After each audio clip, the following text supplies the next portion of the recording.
Hello friends, welcome to কাকলির রান্নাঘর। আশা করছি আপনারা সকলেই খুব ভালো আছেন। তো বন্ধুরা, আজ আপনাদের জন্য আবারও একটি নতুন রেসিপি নিয়ে আমি চলে এসেছি। আজকের রেসিপিতে আমি আপনাদের দেখাবো পাউরুটি এবং দুধের সাহায্যে আপনারা কিভাবে কত সহজেই মজার একটি ডেজার্ট তৈরি করা যায়।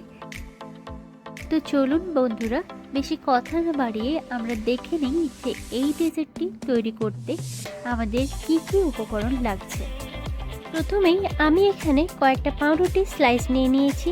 তো তারপর আমি পাউরুটিগুলোর সাইডের অংশগুলোকে কেটে নেব।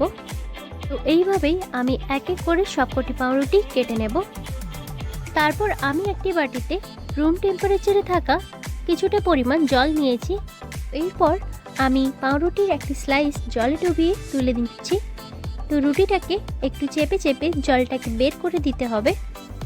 তো এরপর আমি রুটিটাকে একটু হালকা হাতে বেলে নিচ্ছি। আপনারা কিন্তু এইভাবেই হালকা হাতে বেলে নেবেন, তাহলে রুটিটা কিন্তু ছেড়ে যাওয়ার সম্ভাবনা থাকে। এরপর আমি রুটিটাকে ঘুরিয়ে ঘুরিয়ে রোল করে নিচ্ছি। এইভাবেই কিন্তু আমি সবকটি রুটি রেডি করে নেব। বন্ধুরা, এখানে কিন্তু আমার সবকটি রুটি খুব ভালোভাবে তৈরি হয়ে গেছে। এরপর আমি চলে যাব পরবর্তী স্টেপে। এখানে আমি কয়েকটি এলাচ ফাটিয়ে দিয়েছি। আমি কিন্তু এখানে 2.5 কাপ পরিমাণ দুধ ব্যবহার করছি। আপনারা চাইলে আপনাদের পরিমাণ অনুযায়ী দুধ ব্যবহার করতে পারেন।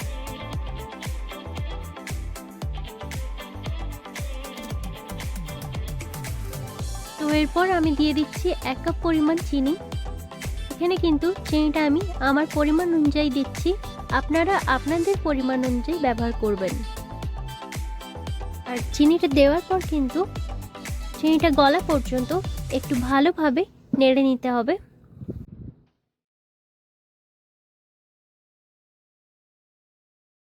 তো এখানে কিন্তু দুধটাকে আমি খুব ঘন করে ফুটিয়ে নেব।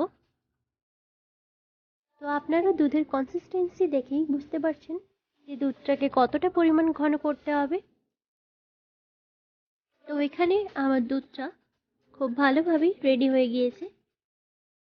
এই পর্যায়ে আমি এক এক করে রোলগুলি দুধের উপর ছেড়ে দেব। দেখুন, আমি এক এক করে দুধের উপর রোলগুলো ছেড়ে দিচ্ছি। যদি আমার এই রেসিপিটি আপনাদের ভালো লেগে থাকে তাহলে অবশ্যই লাইক, কমেন্ট ও আপনাদের বন্ধুদের সাথে শেয়ার করবেন। বন্ধুরা, এখানে কিন্তু আমি আমার রেসিপিটি খুব সুন্দরভাবে ডেকোরেট করেছি। আর আপনারা বাড়িতে অবশ্যই ট্রাই করুন। আর ট্রাই করলেই বুঝতে পারবেন এই রেসিপিটি খেতে কতটা টেস্টি। তো এইরকম নতুন নতুন ভিডিওর আপডেট পাওয়ার জন্য আমার চ্যানেলটিকে এক্ষুনি সাবস্ক্রাইব করুন আর পাশে থাকা বেল আইকনটি ক্লিক করুন। ভালো থাকবেন, সুস্থ থাকবেন। আজকের জন্য এই পর্যন্ত।